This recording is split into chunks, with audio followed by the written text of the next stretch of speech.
Tapi bisa lah beri jadi beban. Iya kak, makasih saya bilang. Ya. Maaf nggak bisa banyak. Iya kak, makasih.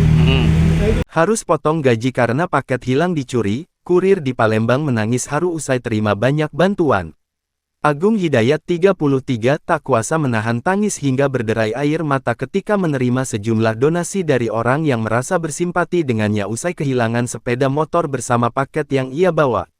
Ayah dua anak yang bekerja sebagai kurir paket di Palembang ini sama sekali tidak menyangka ada orang-orang yang begitu perhatian atas musibah yang ia terima.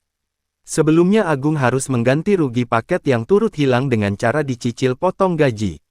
Tetapi akhirnya ada seseorang yang telah menanggung ganti rugi tersebut sehingga Agung tidak perlu lagi dikenakan potong gaji. Tak sampai di situ, ternyata setelah berita hilangnya motor Agung ketika mengantarkan paket di Jalan Husni Tamrin Sukabangun I, Kecamatan Sukarami, masih banyak orang